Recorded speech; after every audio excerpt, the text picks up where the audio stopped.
Today we are discussing something no parent ever wants to face. Prescription drug abuse among children in our community continues to grow at an alarming rate.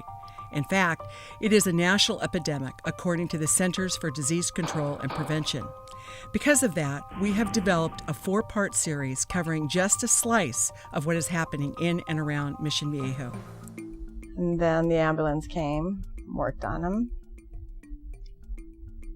drove him to Mission Hospital where he was born.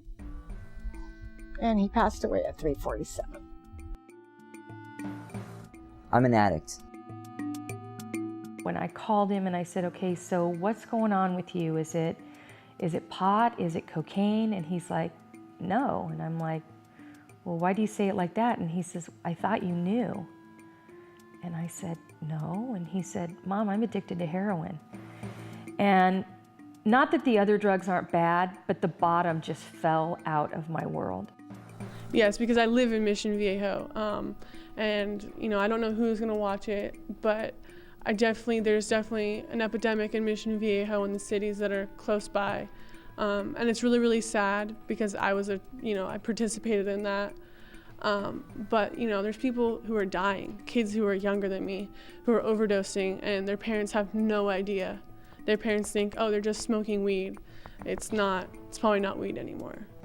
So we have a very, very significant problem in Orange County. Of course, it's now become the leading cause of death in the 16 to 24 age group, where accidents and alcohol-related injuries were the leading cause of death. Now it's prescription drug use. Right now, in the nation, your chances, and mine, and everybody watching this, your chances of dying of a drug overdose are much more than dying in a car accident.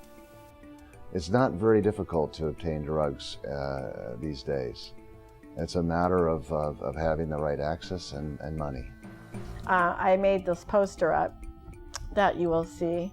It was an 8.5 by 11 poster, and I put it in sandwich windows, all the business windows. And I took it to the pharmacy close by over here in Laguna Niguel, and I went to the pharmacist there and I showed him the poster. And I said, tell me, are a lot of these kids coming to you and are you filling the scripts for Opana? And he says, yes, all the time. And I said, really? I said, well, this is my son. I pointed it out, and these are his friends, and most of these kids passed away with Opana in their system. Why would you be filling these scripts? You can deny it, you can turn them away. And he said, don't come yelling at me, it's the doctor's fault. Well, what about the things you do while you're on drugs? There's so many ways drugs can kill you. You can take too much and they can shut your body down. You can have chronic effects of drugs. You take some of your stimulants and over time, your cocaine, your methamphetamine, it's just gonna wreak havoc with your heart, with your blood pressure over time. You may have heart attacks and aneurysms earlier in life. Your intravenous drugs, you may get infections from your injection sites. Those infections can progress to cellulitis, to sepsis, and you can die of an overwhelming infection due to an infected needle site, even though you had no drugs in your system at your time of death.